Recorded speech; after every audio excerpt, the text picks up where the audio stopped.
paneles, pierdo la parte de reemplazo de estructura, pero bueno, pero pierdo eso, pero por ejemplo para cerramientos de edificio, bueno, a ver, tengo una sola medida, no voy a tener cortes, solamente los ato, y si consigo un sistema de proyección continuo, no tengo que usar el material, lo preparo de abajo y tiro. Entonces, todo eso, digamos, lo permite también la ligereza del sistema, ¿no? Y después, bueno, acá estamos en la reducción, bueno. Y después, bueno, obviamente, lo que hablábamos recién de la aislación térmica, eso termina redundando en que estamos cumplimentando la ley provincial esta, la 1359, la 13.059, pero que básicamente eso refiere a las 11.600 del IRAM, que tiene que ver, digamos, con todo lo que es confort térmico. O sea que todo eso, o sea, quiere decir que la construcción que hagan ustedes hoy con el sistema va a estar ya cumplimentando normas que a futuro van a ser exigibles. Que ahora son exigibles hasta en un punto relativo, pero que, o sea, le estamos poniendo un valor agregado. Sigamos. Bueno, la capacidad estructural ya lo hablamos, ¿no? Después nos vamos a meter un poquito más en el tema. La resistencia al fuego, la hablamos, también tengo los ensayos de resistencia al fuego para la gente que tenga interés, no hay ningún problema. Los ensayos, por ejemplo, de resistencia al fuego se hicieron con carga, o sea que, digamos, durante esos 110 minutos, la pared no solo que, no, digamos, o sea, el EPS no solo que no, digamos, hizo fuego y se auto, digamos, consumió, sino que no generó grandes gases y que siguió con capacidad portante. Resistencia a los sismos. Bueno, esto se ha certificado, de hecho, bueno, eso simplemente para probar la resistencia, pero básicamente se llegó casi a 10 aceleraciones. Eso igual es más discutible porque depende de la frecuencia de onda. Nosotros ahora justamente estamos haciendo otro tipo de ensayos también en el IMPRES en San Juan y también, digamos, en el IMERIS en Mendoza, relativos a estos temas, pero hace tiempo ya tenemos los certificados de aptitud sísmica, solo que estamos avanzando sobre el tema. Resistencia a los vientos huracanados, era lo que esto, digamos, se hicieron ensayos de impacto duro y blando, y cumplimentamos entonces las normas, digamos, del Código de Edificación de la Florida y la Asociación de Refugios de Estados Unidos. Y resistencia a las explosiones, bueno, esto también lo pidió en su momento el Pentágono, se hicieron. En realidad, en esto hay que hacer una distinción. El panel que se usó era un panel con doble malla. O sea, malla, digamos, y tiene más capa de proyectado. Pero sigamos.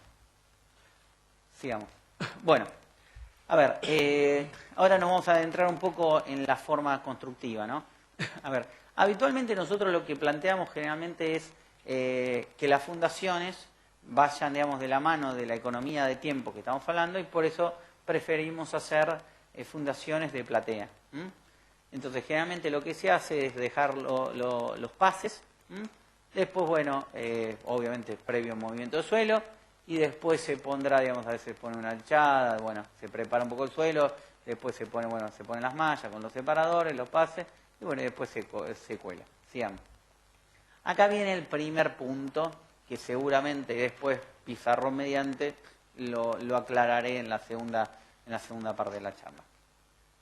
Bueno, la conexión del tabique con la fundación es simplemente a través de una sucesión de pernos o pelos, digamos, de conexión, que son Fidel 6 de unos 40 y monedas o 40 centímetros, Fidel 6 aleteado, nada raro, tiene que tener una penetración mínima de unos 8 centímetros,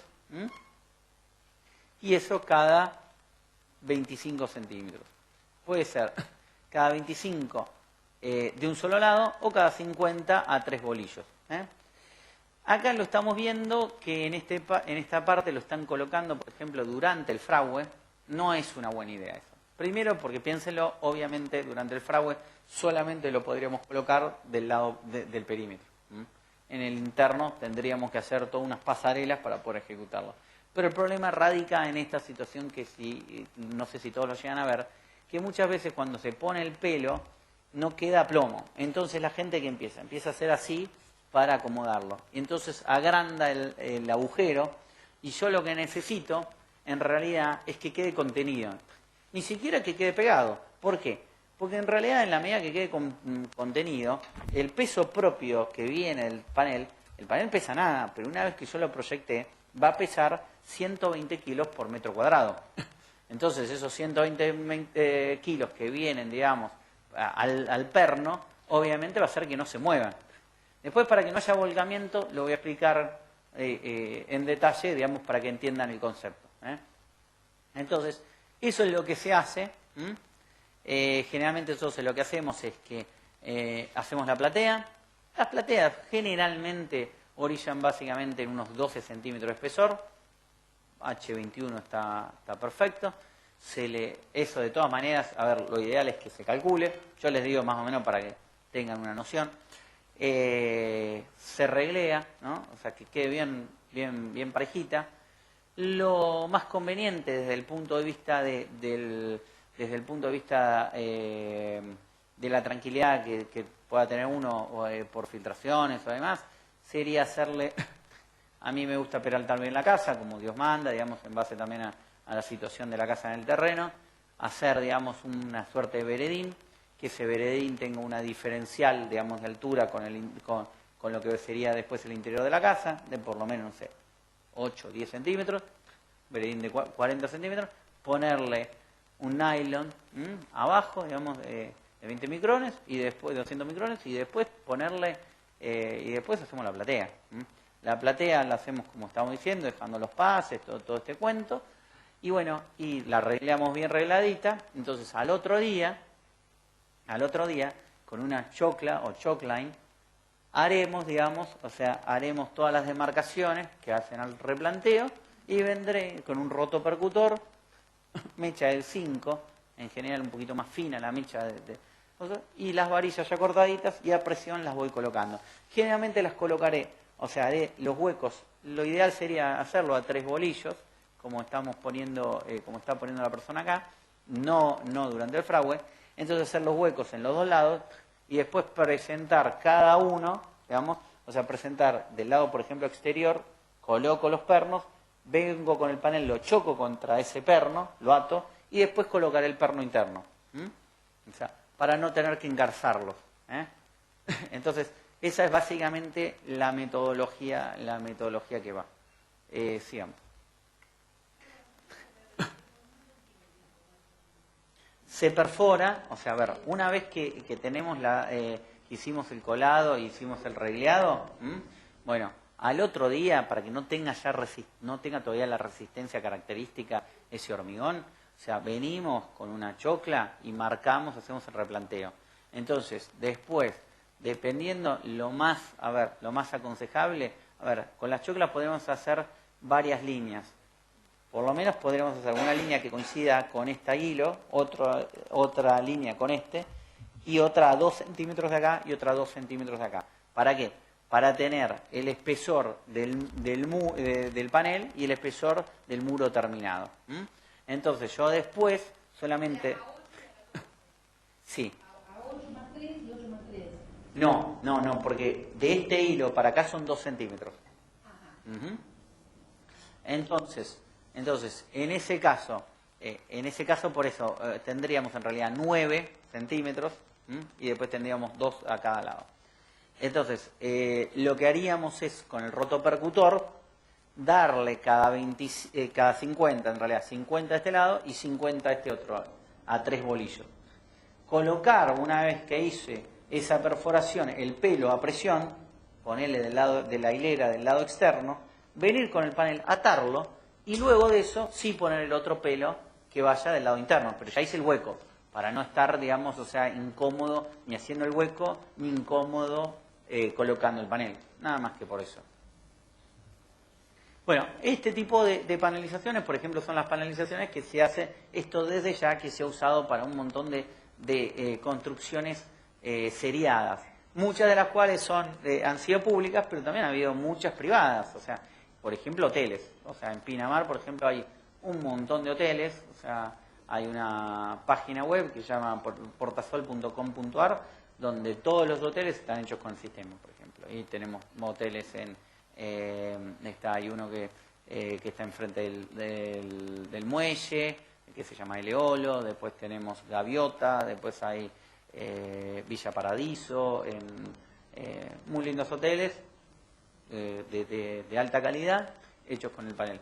Lo cuento también porque a veces la gente también, otra de las cosas que la gente antiguamente pensaba era que el panel solo se usaba para viviendas sociales, ¿no? Y la realidad es que, a ver, ¿qué pasa? Otra de los beneficios que tienen, cuando hablábamos hoy de la conveniencia económica, lo hablábamos para una casa, pero cuando nosotros somos, digamos, insuperables en eso, porque obviamente las cosas se ajustan de una manera que en el tradicional no se pueden ajustar. O sea, se forman equipos de trabajo específicos, cada uno sabe hacer perfectamente su rol, no hay prácticamente desperdicios, entonces se obtienen rendimientos y calidades muy buenas, muy buenas. Bueno, entonces, este es uno de los casos donde si ustedes ven, o sea, se ve la disposición de los paneles, estas burbujitas son las alturas de los paneles, y los recortes que va a haber que hacer en cada parte. Entonces, hay un panel que es para antepecho, otro que es para dintel, y cómo se cortan para obtener, por ejemplo, incluso se puede poner el panel en horizontal y hacer el tímpano cortando un lado o utilizando, haciendo la diagonal y uno para un lado y otro para el otro. Sigamos. Cuando es una casa de este tipo, en realidad cada uno de estos grafismos que vemos acá vienen con diferentes colores y entonces, digamos, entonces, por ejemplo, esto va en rojo y dice, bueno, que este panel es un panel PCN8 de tal altura, el otro es de tal otra, o sea, cada uno con un color. Y esta es la disposición de las losas y eventualmente los refuerzos que lleven. Generalmente cuando hay refuerzos son mallas del propio sistema colocadas en el lado inferior de la armadura del oso. Sigamos. Acá estamos viendo cómo se corta con tenaza, con pinzas y también con amoladoras. Y acá estamos viendo, por ejemplo, el panel puesto en horizontal, que acá sí tendrá una malla. A partir de nosotros, aparte del panel, obviamente cada panel viene con una pestaña de ensamble. Pero aparte de todo eso, la misma malla que están viendo ustedes, después se usa para hacer como una familia de mallas, y esa familia de mallas hay mallas angulares, mallas planas. Bueno, por ejemplo, acá hay una malla para coser este panel con este otro. Mientras que acá, si ustedes ven, este sería el empalme que hay entre una cosa y la otra. Digamos. Bueno, acá estamos viendo, estas son fotos viejas, ahora le voy a explicar por qué. Sigamos. Bueno, esto es en una obra masiva. Fíjense que también hay diferencias notables porque el panel que están viendo ahí es un panel muy viejo, esta grabación es vieja, y tiene, digamos, es de 6, fíjense lo flaquito que es, con lo cual no tiene cuerpo, y encima tenía una densidad menor de poliestireno, en vez de 12 tenía 10 kilos, y encima para rematarlo tenía simple conector en vez de doble conector, y eso fricciona y hace que todo trabaje más en conjunto. Entonces, ahora esa pared, si lo hiciésemos con esto, sería una pared que venimos ahí y ya está, tenés el plomo perfecto. Esto, fíjense igual la velocidad que tienen, pero es con un panel muy flojo. Eso también es otra cosa. Obviamente, a medida que usemos un espesor superior, nos vamos a ahorrar plata en realidad en montaje. O sea, por eso en general la gente no compra espesores de 6, por ejemplo, que se usaron mucho en viviendas sociales, porque ¿qué pasa? Porque lo que se ahorra en material probablemente lo paguemos un poco más en montaje. En cambio, como verán, este panel que después se los voy a pasar, fíjense que tiene el cuerpo que ustedes quieran. Pero no es necesario llegar a este espesor, con un panel de 9 ya estamos, pero más que sobrados. Sigamos. Estos son sistemas de atados, por ejemplo, esta es una máquina muy interesante que es una clipeadora. Eso lo que hace es poner un clip, que es como una chapita, que abraza, digamos, un panel con el otro. En algunas de las charlas hemos traído, la gente de los fabricantes lo pasan. Igual hay un tema porque obviamente tiene que ver, la pestaña tiene que estar en la distancia exacta, no como acá, porque las distancias de acá parecen iguales, pero no son exactamente iguales. Sí, o sea, en cambio esto está pensado para las pestañas. Las pestañas que están viendo ahí, o sea, esta pestaña coincide exactamente con el hilo que viene el otro panel. Cuando uno toma un trozo de panel, no va a coincidir. Sigamos. Bueno, estas son las mallas angulares que se ponen en todos los encuentros. En realidad hay dos tipos de mallas, hay de 15 y hay de 25. Estas generalmente son de 25 y estas son de 15. En el lado interior y exterior son más grandes. Estas son las mallas planas que se usan para, digamos, son tiritas que se usan para desviar la carga hacia los ángulos y también se usan para reponer, a veces para mejorar los empalmes entre... Acá en realidad son dos cuadros, no es uno solo, esto es una simplificación. Y entonces ayuda la unión entre panel y panel y también les puede ayudar cuando en los pocos casos donde tengamos que cortar la malla para trazar una instalación rígida, sea de agua o de gas, reempalmarlo. Sigamos. Bueno, el apuntalamiento. El apuntalamiento básicamente, obviamente, recién lo explicaba un poquito, que obviamente, a ver, está un poco en relación al lugar, está un poco en relación al tipo de panel, o sea, un panel, prácticamente no necesita puntales. O sea, este panel ya lo pones así y ahí vamos. O sea, si está atado bien de los pernos de abajo y si después le ponemos, no sé, una losa del sistema, ya está. Ahora, para otros paneles, o sobre todo también cuando nosotros no utilicemos, digamos, el techo del sistema, bueno, tendremos que hacer esto, que es básicamente a 1/3 de la altura, tomando desde arriba, pondremos una solera y después unos puntales. La solera y el puntales va a estar de vuelta en relación a la altura, digamos, cuando la pared sea muy alta, habrá que poner más de una hilera, porque acá lo que hay que tener presente es que lo que deforma el panel, o sea, toda la deformación que yo obtenga antes de la resistencia del panel, me va a afectar, digamos, a la resistencia final. Entonces yo lo que quiero es que el panel llegue lo más lisito posible a una vez que fraguó el hormigón. Entonces, para que eso sea así, lo tengo que mantener bien a plomito. Y para que eso sea así, digamos, tengo que considerar que lo que me va, digamos, la necesidad de apuntalamiento va a estar en relación de vuelta al espesor de panel que yo use, al paño, a la altura, porque me va a dar la relación de esbeltez, y también al peso que yo le pongo. Cuando yo uso un paño muy alto y aún si no tuviese viento que me embolsase esa zona, digamos, el peso propio me haría que se deforme un poco el panel, a menos que el panel sea muy grueso. Entonces, se va a poner una solera, se la va a atar de tal manera que traspase el panel. ¿Por qué? Para que si después viene un viento no me tienda a desoldar los conectores. Porque acuérdense que los conectores son quizás el elemento más importante que juega en el sistema. Es lo que realmente asegura un lado con el otro.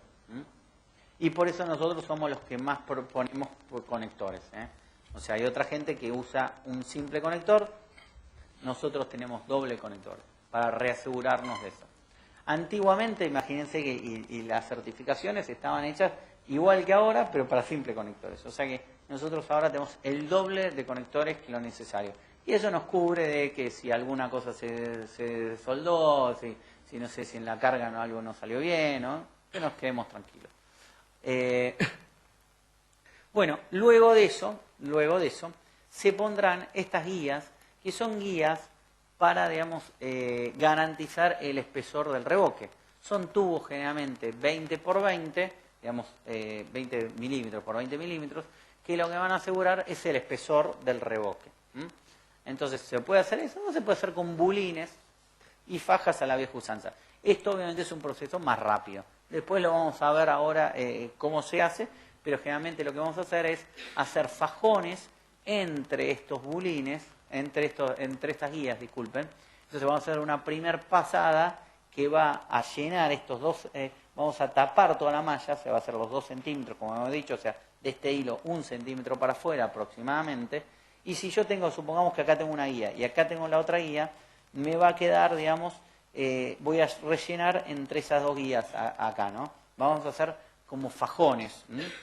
Va a ser como la inversa del tradicional, en ese sentido. Y mientras eso está sucediendo por afuera, por adentro va a tener que estar apuntalado. Y en el mientras tanto, en el adentro, vamos a estar trabajando en las instalaciones. Por eso le damos tiempo. Y este puntal lo vamos a clavar, cosa que me tome no solo el viento que pueda venir de este lado, sino la succión que pueda venir de este otro. Y en la medida que tengamos, o sea, entonces nosotros lo otro, acuérdense si yo les dije que trabajamos con inercia. Porque si yo vengo y trato de tirar este panel así, va a estar, digamos, o sea, lo que me impida el volcamiento es la conexión con el pelo de anclaje, pero también la relación de esbeltez, ¿no? O sea, me refiero, cuanto más alto sea, digamos, y más fino sea, voy a estar más comprometido. ¿Y qué me va a impedir que eso no suceda desde el vamos? Y que voy formando L's, arranco siempre un ángulo, y después voy cerrando un ambiente. Y después, si yo le pongo la losa, ya está, no la mueves más. O sea, ponen el tabique de losa y ya está. Ya quedó la cuchita cerrada, digamos. Ahí podemos soplar todo lo que quieran y que no pasa nada. Sigamos. Bueno, acá estamos viendo diferentes, acá por ejemplo, el apuntalado, digamos, a nivel de dintel, a nivel de antepecho. Estas son jaulas que se hacen, digamos, estos con las cosas seriadas, que son, digamos, una serie de bastidores que se componen por lado, digamos, ¿vieron en ese montaje que ya traían todo como una sucesión? A ver, en ese caso, que cuando es una cosa seriada, hay un equipo que se dedica a dice, a ver, Lucas dice que el plano A está formado por 5 paneles de tal largo, bueno, entonces ese equipo se dedica a eso. Y viene otro equipo, que es el que ustedes vieron, y llevan todos esos paneles, ¿no? Entonces, para ese tipo de situaciones, muchas veces se utilizan estas jaulas que ya tienen el plomo y la escuadra garantizada, entonces esta gente va con todos esos 4 paneles ya atados y los choca contra eso, los ata, y entonces después lo puede revocar tranquilamente del lado de afuera y trabajan acá libremente el instalador y demás sin puntales. Entonces tienen, bueno, uno de más, cuando ya fraguó, sacan la jaula y la llevan para la casa siguiente, ¿no? Obviamente todo esto obviamente los rendimientos también van a estar en relación al nivel de equipamiento que yo proponga, ¿no? Sigamos. Bueno, acá estamos viendo, por ejemplo es en Pinamar. Nosotros, miren, lo otro que se puede decir es que, digamos, llegamos hasta acá porque digamos, nos favoreció el boca en boca. ¿Y por qué? Y, por ejemplo, acá está cerca, acá un poquito más para acá, está el muelle en Pinamar. Y yo les dije, había un hotel que se llama Eolo, que está enfrente del muelle prácticamente. Cuando empezamos a hacer eso, había un proyecto, digamos, de una gente de La Plata que querían hacer este condominio, que de hecho iban a ser 2 cuerpos, y entonces les gustó, dijo, bueno, los cambios los empezamos a hacer con el sistema. Les fue bien, hicieron el otro cuerpo, también con el sistema. Y así se fue el constructor se formó su grupo, el arquitecto se formó su grupo, el otro se quedó, y así aparecieron 6, 7, 8 grupos que hicieron eso, ¿no? Y así pasamos de una cosa. Y generalmente yo siempre dije, bueno, tenemos que venir a Mar del Plata, porque uno de los lugares donde, digamos, donde nosotros nos ha ido mejor históricamente ha sido, digamos, por ejemplo, en el Calafate y en la costa. ¿Por qué? Y porque ustedes que están en la costa saben que el tiempo acá vale. O sea, si yo me paso en el plazo de obra, no llego al verano, y si no llego al verano, me perdí, digamos, el año. Entonces, es en esos lugares donde el sentido del aprovechamiento del tiempo cobra otra importancia.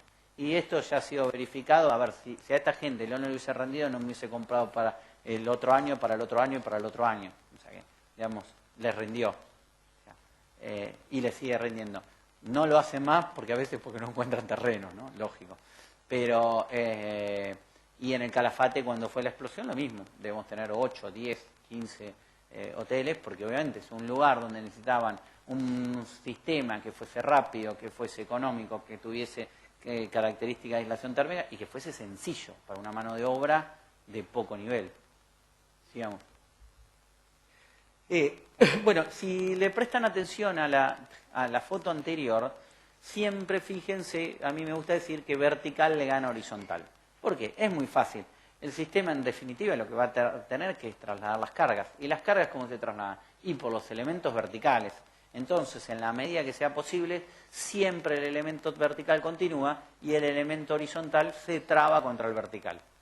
Va a haber algunos otros casos, que después lo vamos a graficar, donde eso no puede ser y se subsana, pero bueno, digamos, lo básico es esto. En este caso verán que tiene las 2 capas de ambos lados, ¿no?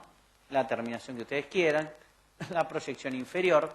Acá en este caso hay que aclarar, las losas se pueden usar hasta cierto rango, de vuelta, lo dejamos para la segunda parte. Se puede usar, digamos, los paneles simples. A partir de cierto rango de luz se podrán usar los paneles simples con ciertos refuerzos que vean acá y también variando el espesor.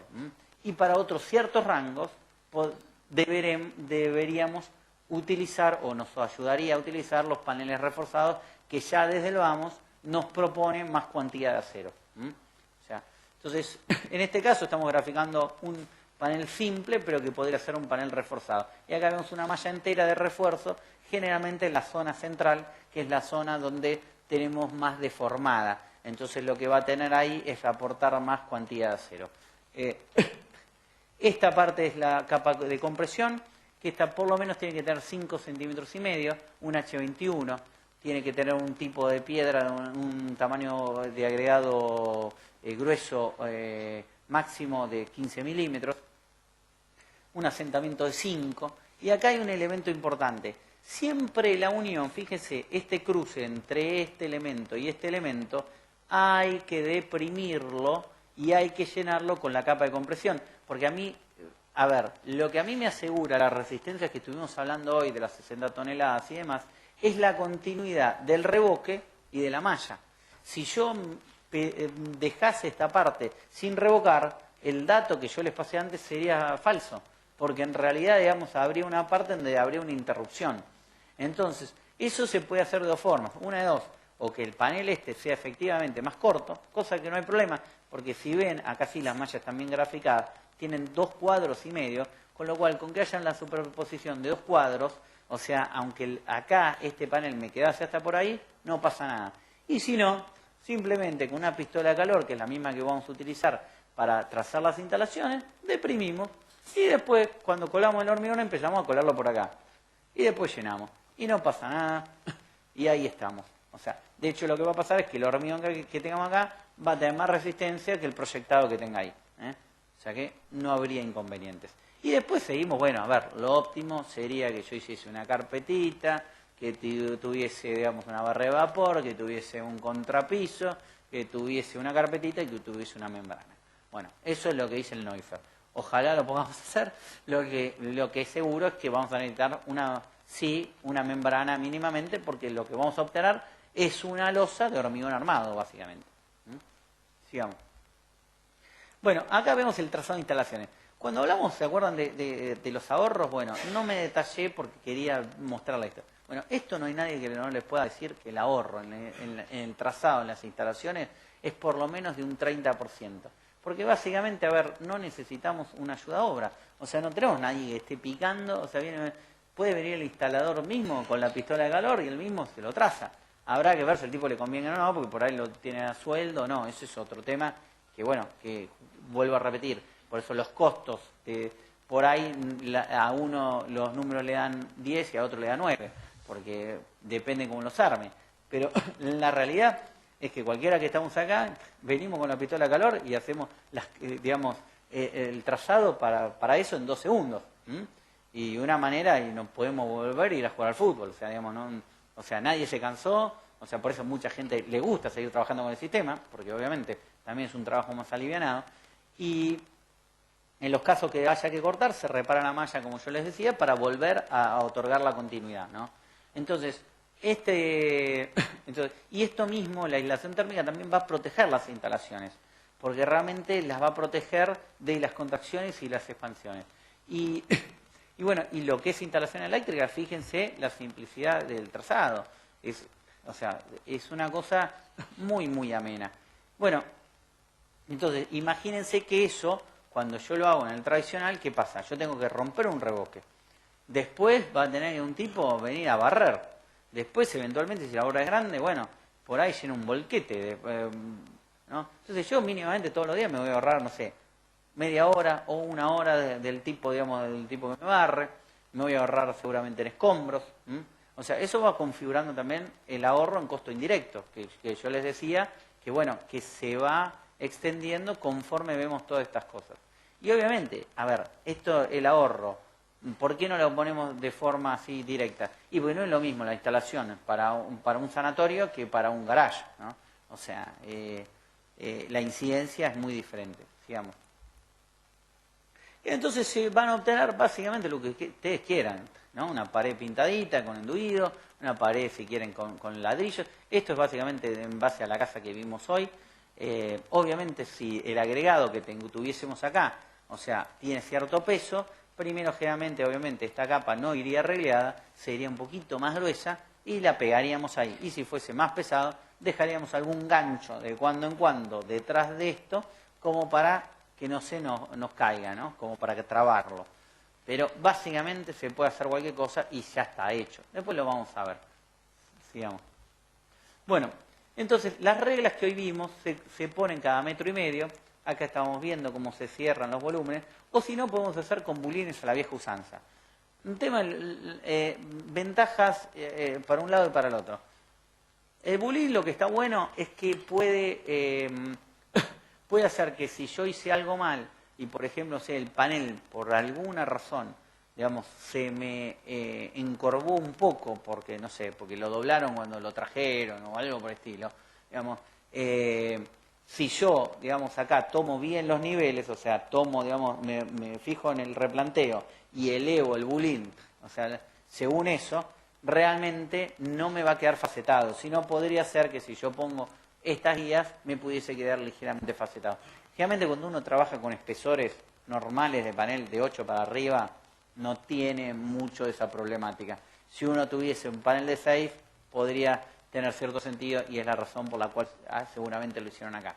Otro tema es que, este es un tema recurrente, la gente, esto sí es lo único que voy a graficar por el momento,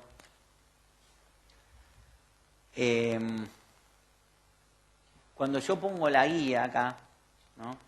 Pongamos que le estoy haciendo bien básico, acá viene la malla, ¿no? O sea, estamos poniendo eso, ¿no?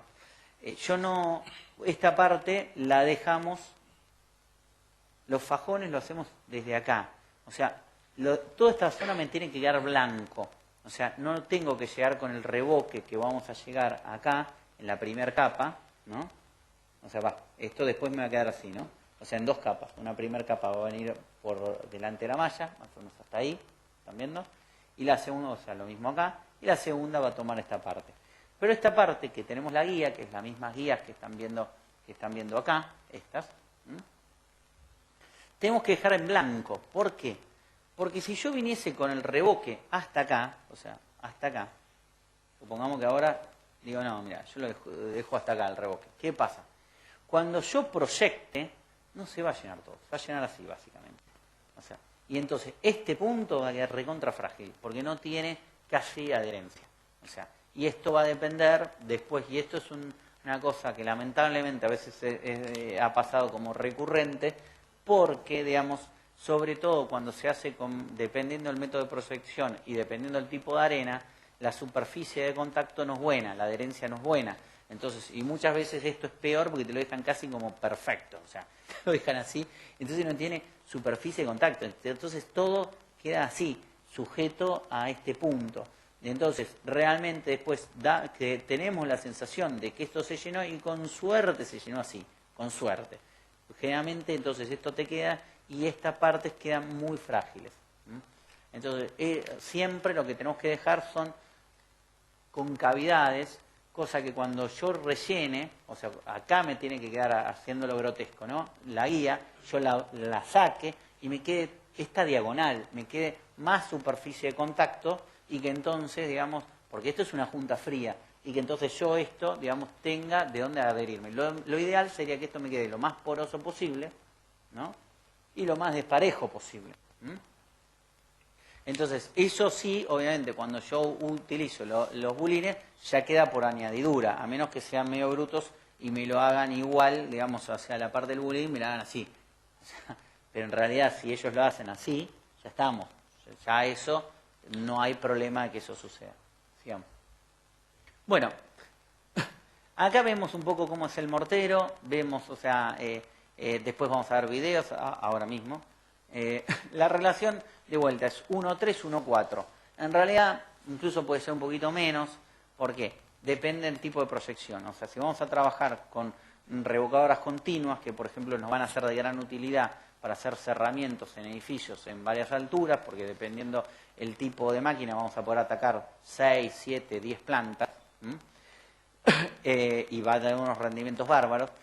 Eso me va a llevar a relación por ahí 1,2, 1,2,5, dependiendo también más o menos mi expertise.